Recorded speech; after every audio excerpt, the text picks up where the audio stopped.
तीसरी परिस्थिति हम लोग सेकंड पार्ट में देख रहे हैं, क्या है? तो जब नए साझेदार द्वारा अपने हिस्से की ख्याति नगद लाया जाए तथा साझेदारों के द्वारा निकाल लिया जाए। जो भी ख्याति की राशि है उसको नगद लाया जाएगा और साझेदारों के द्वारा उसको निकाल लिया जाएगा। पहले केस में आपने देखा, सेकंड केस में, कि नया साझेदार ख्याति की राशि ला रहा था और वो निकाला नहीं जा रहा था। यहाँ पे बोल रहा है कि निकाल लिया जाएगा। तो ऐसे कहने पे ऐसी सिचुएशन में क्या एंट्री पास होगी?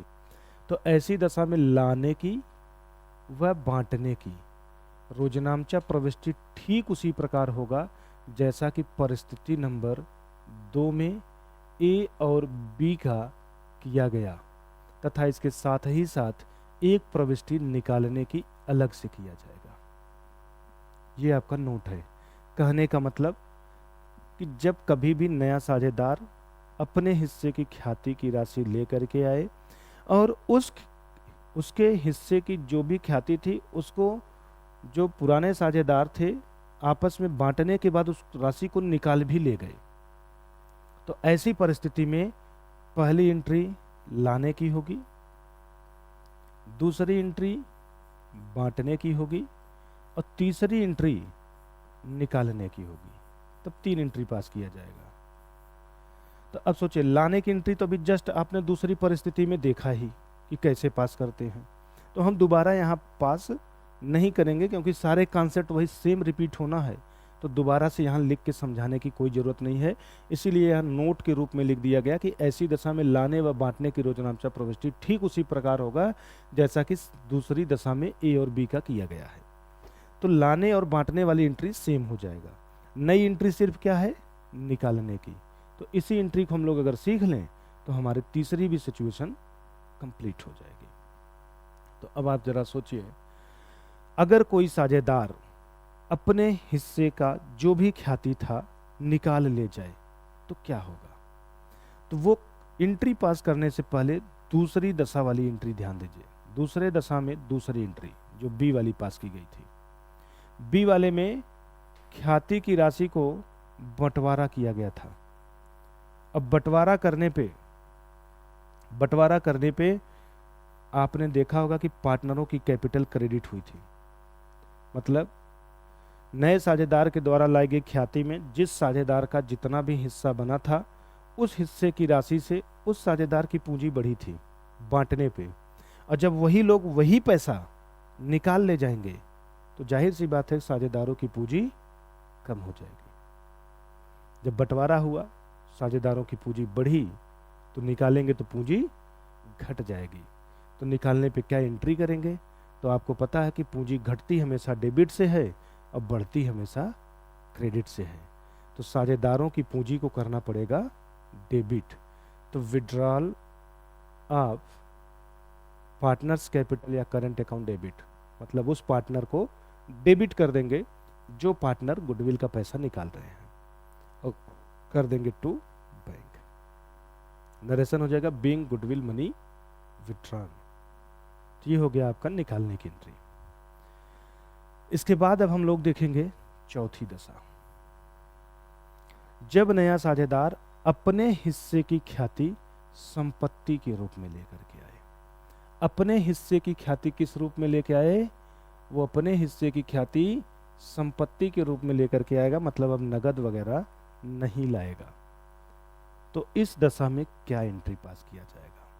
तो कह रहा है ऐसी परिस्थिति में केवल ख्याति की राशि लाने वाली रोजनामचा प्रविष्टि अलग होगा, बाकी बांटने व निकालने वाली रोजनामचा प्रविष्टि में कोई भी परिवर्तन नहीं होगा। जैसे अगर हम बात करें नया साझेदार के द्वारा जब ख्याति लाई जा रही थी तो 3 एंट्री नॉर्मली आप लोगों ने सीखा। ए वाले में सीखा आपने लाने की एंट्री, बी वाले में आपने सीखा बांटने की एंट्री, एंड सी वाले में आपने सीखा निकालने की एंट्री। ये 3 एंट्री आपको सिखाया गया। अब चौथी दशा में कह रहा है कि वो अपने हिस्से की ख्याति संपत्ति के रूप में लेकर के आएगा। तो संपत्ति के रूप में लेकर के आएगा तो लाने वाली एंट्री में चेंजिंग तो दिखेगा, लेकिन बांटने की बात करें तो कोई भी चेंजिंग नहीं होगा, और निकालने की बात करें तो कोई भी चेंजिंग नहीं होगा। तो सिर्फ और सिर्फ कहाँ परिवर्तन होगा, तो आंसर होगा लाने वाली एंट्री में परिवर्तन होगा। तो लाने की एंट्री हम केवल पास करना जान लेते हैं कैसे पास किया जाएगा। तो आप जरा सोचिए कि अगर कोई साझेदार अपने हिस्से का ख्याति संपत्ति के रूप में लाए तो आप क्या एंट्री पास करेंगे। तो आप बन जाइए फर्म। और सोचिए नया साझेदार संपत्ति ला करके देगा तो आपके व्यापार में जो संपत्तियां पहले से हैं वो तो रहेंगी ही रहेंगी, प्लस जो नए साझेदार ने संपत्ति और दे दी ला करके वो संपत्तियां व्यापार की संपत्तियों को बढ़ा देंगी। और आप सभी लोग को पता है कि संपत्ति हमेशा डेबिट से बढ़ता है और क्रेडिट से कम होता है। जिसे नहीं पता है वो लोग अपने कॉपी में लिख के भी रखेंगे कि संपत्ति हमेशा डेबिट से बढ़ेगा। मतलब अगर व्यापार की संपत्ति बढ़ रही है तो उसको डेबिट कर दीजिए, संपत्ति घट रही है तो क्रेडिट कर दीजिए। दायित्व की बात करें तो उसी का जस्ट उल्टा नियम लागू होता है। दायित्व संपत्ति का जस्ट उल्टा चलता है, मतलब ये घटता है डेबिट से और बढ़ता है क्रेडिट से। ये नियम हमेशा याद करके रखिएगा, जिससे आप जर्नल एंट्री आसानी से पास कर पाएंगे। चलिए यहाँ पे देखते हैं कि नया साझेदार अपने हिस्से की ख्याति संपत्ति के रूप में ला रहा है तो क्या एंट्री पास करेंगे। सोचिए अगर संपत्ति के रूप में लेकर के आएगा तो संपत्ति व्यापार में आएगी, और व्यापार में आएगी तो व्यापार की संपत्ति क्या होगी, बढ़ेगी।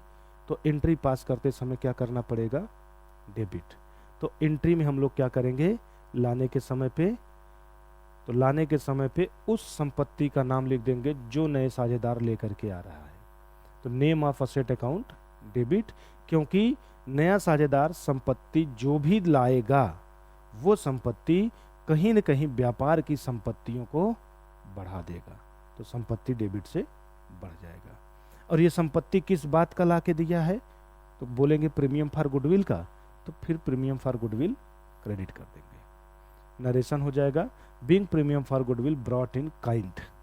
नरेशन होगा being premium for goodwill brought in kind, मतलब काइंड में वो गुडविल का पैसा लेकर के आ रहा है। तो इस तरीके से आपकी एंट्री पास हो गई जब नया साझेदार अपने हिस्से की ख्याति संपत्ति के रूप में लाएगा। तब लाने की एंट्री पास करके दिखा दिया गया, क्योंकि परिवर्तन लाने में ही होगा। बांटने और निकालने की भी एंट्री अगर प्रश्न में बोला है तो उसमें कोई परिवर्तन नहीं है।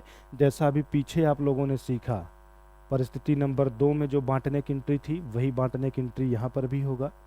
परिस्थिति नंबर 3 में आपने निकालने की एंट्री सीखा है, वही एंट्री यहाँ पर भी रिपीट होगा। तो हम कहेंगे निकालने और बांटने में कोई भी परिवर्तन नहीं करना, इसलिए वो एंट्री दोबारा यहाँ समझाया नहीं गया है, वही एंट्री आप रिपीट कर देंगे। लास्ट हमारा कॉन्सेप्ट है जब नया साझेदार अपने हिस्से की ख्याति न ला पाए। साझेदार अपने हिस्से की पूंजी तो लेके आ रहा है लेकिन ख्याति की राशि लेकर के नहीं आ रहा है, तो ऐसी दशा में क्या किया जाएगा। तो ध्यान रखिएगा, ऐसी परिस्थिति में नए साझेदार के हिस्से की ख्याति की राशि से उसका चालू खाता खोल दिया जाता है। बस यही लाइन ध्यान रखिएगा, जो भी नए साझेदार के हिस्से की ख्याति की राशि होगी उस राशि से उसका चालू खाता खोल दिया जाता है। अर्थात लाने व बांटने की रोजनामचा प्रविष्टि एक ही साथ कर दिया जाता है। मतलब लाने वाली एंट्री अलग से नहीं करना है, बांटने वाली एंट्री अलग से नहीं करना है, बल्कि लाने और बांटने की एंट्री एक ही साथ कर देना है अगर नया साझेदार अपने हिस्से की ख्याति नहीं ला पाता है तो। जबकि निकालने वाली प्रविष्टि में कोई भी परिवर्तन नहीं होता है, अर्थात जैसे करते हैं वैसे ही करेंगे। मतलब ये जो निकालने वाली एंट्री है यही एंट्री सेम इस दशा में भी रिपीट हो जाएगा। लेकिन लाने और बांटने की अलग अलग एंट्री न करके एक ही एंट्री पास करते हैं, एक ही साथ दोनों एंट्री को पास करते हैं। तो मन में क्वेश्चन बनता है कि दोनों एंट्री एक ही साथ कैसे पास करेंगे। तो चलिए उसको देख लेते हैं, लाने व बांटने की दोनों एंट्री एक साथ कैसे पास होता है। तो सबसे पहले क्या करेंगे, जिस साझेदार ने अपने हिस्से की ख्याति नहीं ला पाया, उस साझेदार का चालू खाता ओपन कर दीजिए। तो new partners current account debit कर देंगे और जो पार्टनर त्याग किए होंगे उन पार्टनर्स को क्रेडिट कर देंगे। तो आपकी एंट्री हो जाएगी कंप्लीट। नरेशन हो जाएगा being current account open for premium for goodwill. तो ये एंट्री करते हैं तब जब नया साझेदार अपने हिस्से की ख्याति की राशि नगद में न लाया पाया हो। ठीक है, तो ऐसी दशा में लाने व बांटने की एक ही एंट्री पास करते हैं, बस अलग से निकालने वाली एंट्री पास कर दी जाती है। जो कि ये ऊपर किया गया है वही सेम एंट्री यहाँ पर भी पास हो जाता है। तो इस तरीके से हम कह सकते हैं ख्याति से संबंधित कंप्लीट आपका जो कॉन्सेप्ट था वो खत्म हो गया। लेकिन ये जो आपका कॉन्सेप्ट अभी खत्म हुआ है, ये खत्म हुआ है कि नए साझेदार के द्वारा ख्याति की राशि लाने पे क्या लेखांकन किया जाएगा। 5 दशाओं में विभाजित करके आपको समझाया गया है कि 5 दशाओं में कैसे किया जाता है। ठीक है, तो 5 दशाओं को आराम से आप पढ़ लेंगे। कुल मिलाकर के 3 ही एंट्री पढ़ना है, लाने, बांटने और निकालने। परिस्थिति के हिसाब से एंट्रियों में परिवर्तन होगा, तो उस परिस्थिति के हिसाब से आप परिवर्तन देखेंगे। माइंड में केवल आपको रट के रखना है क्या कि नए साझेदार के द्वारा लाई जाने वाली ख्याति के केस में 5 दशाएं बनेंगी और उस 5 दशाओं में अलग अलग तरीके से रोजनामचा प्रविष्टि की जाती है। कब कैसे किया जाएगा वो आपको कंप्लीट समझा दिया गया, नोट करके याद कर लीजिएगा। फिर भी कन्फ्यूजन हो तो डिस्क्रिप्शन में नंबर दिया गया है, कॉल करके अपने डाउट को क्लियर कर लीजिएगा। बाकी इससे रिलेटेड अभी हम लोग जब कुछ क्वेश्चन सॉल्व करेंगे तो कॉन्सेप्ट और अच्छा आपको समझ में आ जाएगा। इसको आप लोग नोट कर लीजिए। जो हमारा नेक्स्ट पार्ट में डिस्कस किया जाएगा वो होगा कि अगर नए साझेदार के प्रवेश के समय फर्म की ख्याति का मूल्य ही न दिया हो, साथ ही साथ फर्म की ख्याति का मूल्यांकन कैसे किया जाएगा इसके बारे में भी कोई भी सूचना प्रश्न में न दिया हो। मतलब नया साझेदार प्रवेश कर रहा है, फर्म की ख्याति की मूल्य क्या है नहीं दिया है, इसके साथ ही साथ फर्म की ख्याति का मूल्य निकाला कैसे जाएगा इसके भी बारे में प्रश्न एकदम शांत है, तो फिर ख्याति कैसे निकाली जाएगी, तो उसको हम लोग बोलते हैं छिपी हुई ख्याति। तो साझेदार के प्रवेश के समय छिपी हुई ख्याति कैसे निकाला जाएगा, यही हमारा अगला कॉन्सेप्ट होगा, जिसको हम लोग थर्ड पार्ट के रूप में देखते हैं। कैसे उसको हम लोग निकालना सीखेंगे, तो इसको आप नोट करिए, फिर थर्ड पार्ट में देखते हैं।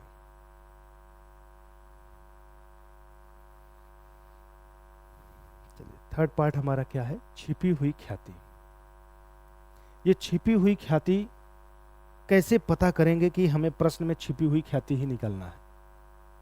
तो ध्यान दीजिएगा, साझेदार के प्रवेश के समय यदि फर्म की ख्याति का मूल्य न बताया हो कि फर्म की ख्याति का मूल्य क्या है, और इसके साथ ही साथ प्रश्न में यह भी न बताया हो कि फर्म की ख्याति का मूल्य किस आधार पर निकाला जाएगा, क्वेश्चन एकदम साइलेंट हो गया हो ख्याति के बारे में, तो समझ जाइए कि हमें इस प्रश्न में छिपी हुई ख्याति निकालना है। तो छिपी हुई ख्याति निकालेंगे कैसे, उसी के ऊपर हम लोग आज की इस क्लास में डिस्कस करेंगे कि छिपी हुई ख्याति एक्चुअल में निकाला कैसे जाएगा। तो एक फार्मूला है, उस फार्मूले को याद करके रखिएगा। छिपी हुई ख्याति कभी भी आपसे गलत नहीं होगा, आराम से आप निकाल ले जाएंगे। तो छिपी हुई ख्याति निकालने का सूत्र क्या है, तो सर्वप्रथम क्या आपको करना है, नए साझेदार के पूंजी के आधार पे फर्म की कुल पूंजी निकाल लेना है। जो नया साझेदार प्रवेश कर रहा है वह पूंजी के लिए जितना भी पैसा लेकर के आया होगा, उसी पूंजी के आधार पे फर्म की कुल पूंजी को सर्वप्रथम निकाल लीजिए। कैसे निकालेंगे, तो उसके लिए भी देखिए ब्रैकेट में लिखा गया है, नए साझेदार की पूंजी में नए साझेदार के लाभ का हिस्से का उल्टा कर दीजिए, तो जो आएगा वो फर्म की कुल पूंजी हो जाएगी। उदाहरण के रूप में मान लेते हैं एक सी नाम का व्यक्ति था, जो प्रवेश किया और पूंजी के रूप में 1 लाख रुपया लेकर के आया। 1 लाख रुपया पूंजी के रूप में लेकर के आता है और उसको लाभ में जो हिस्सा मिलेगा वो 1/5 भाग मिलेगा। मतलब नए साझेदार को प्रवेश के समय पूंजी के रूप में 1 लाख रुपया लेकर के आना है और उस साझेदार को लाभ में 1/5 हिस्सा मिलेगा। तो ये नए साझेदार के देखिए पूंजी दे दिया और उसका लाभ में हिस्सा दे दिया। अब आपको इसी नए साझेदार के पूंजी के आधार पर फर्म की कुल पूंजी निकालना है। तो क्या करिए, इसी 1 लाख रुपए में मतलब नए साझेदार के द्वारा लाई गई पूंजी में गुणा कर दीजिए उसके लाभ का जो हिस्सा है उसी का उल्टा करके, मतलब 1/5 को उल्टा कर दीजिए तो माने 5/1। 5/1 करके गुणा कर दीजिए तो जो वैल्यू आपको पता चलेगा वो फर्म की पूंजी हो जाएगी नए साझेदार के पूंजी के आधार पे। तो हम बोलेंगे नए साझेदार के पूंजी के आधार पे फर्म की कुल पूंजी का मूल्य कितना आ गया, 5 लाख रुपए आ गया। ये आप 5 लाख रुपया यहाँ पे रख देंगे। तो सर्वप्रथम आपको नए साझेदार के पूंजी के आधार पे फर्म की कुल पूंजी ही निकालना पड़ेगा। इसके बाद उसमें से माइनस क्या करना रहेगा, तो माइनस करना है पुराने साझेदारों की समायोजित पूंजी। प्रश्न में समायोजित पूंजी के बारे में बोला भी नहीं रहेगा। समायोजित पूंजी निकाली कैसी जाएगी, तो सबसे पहले हम जानते हैं समायोजित पूंजी आखिर कहते किसको हैं। तो समायोजित पूंजी किसे कहते हैं, तो पूंजी खाते का सीडी वाली अर्थात अंतिम पूंजी समायोजित पूंजी कही जाती है। ऐसे भी नहीं समझ में आया तो दूसरा समझिए। आप सभी लोग साझेदारों का पूंजी खाता बनाते हैं। सब लोग जब साझेदारों का पूंजी खाता बनाते हैं तो आपने देखा होगा कि पूंजी खाते में आने वाली जितने भी मदें होती हैं सारी मदों को लिख लेने के बाद अंत में आप पूंजी खाते को बंद करते हैं। और जब पूंजी खाते को बंद करते हैं तो पूंजी खाते के क्रेडिट और डेबिट दोनों साइड का टोटल करके डिफरेंस वैल्यू निकालते हैं। जो डिफरेंस वैल्यू आती है उस डिफरेंस वैल्यू के सामने पर्टिकुलर में आप लोग टू बैलेंस सीडी ही करके लिखते हैं। टू बैलेंस सीडी ही करके लिखते हैं। तो जो टू बैलेंस सीडी की वैल्यू होती है उसी को ही हम लोग कौन सी पूंजी बोलते हैं, तो आंसर होगा समायोजित पूंजी। तो कहने का मतलब साझेदार के प्रवेश के समय अगर ख्याति का मूल्य नहीं दिया है तो वो मूल्य निकालते समय आपको समायोजित पूंजी की जरूरत पड़ेगी। और समायोजित पूंजी कैसे निकलेगा, तो साझेदार का पूंजी खाता बना करके उनकी अंतिम पूंजी निकाल लीजिए, उसी को समायोजित पूंजी कहेंगे। वो समायोजित पूंजी फर्म की कुल पूंजी से क्या कर दीजिए, माइनस कर दीजिए। इसके साथ ही साथ जो नया साझेदार अपने हिस्से की पूंजी लेकर के आया है उसको भी माइनस कर दीजिए। माइनस करने के बाद जो बची हुई वैल्यू होगी उसी बची हुई वैल्यू को ही हम लोग क्या बोलेंगे, तो फर्म की छिपी हुई ख्याति बोलेंगे। इस तरीके से फर्म की वो ख्याति हम लोग निकाल लेंगे जो छिपी हुई है, मतलब जो दिखाई नहीं दे रही थी। इसी वैल्यू को हम लोग फर्म की मूल्यांकित ख्याति भी बोलते हैं। फर्म के ख्याति का मूल्य कितना है वो हम लोगों ने निकाल लिया, छिपी हुई ख्याति का मूल्य निकाल लिया।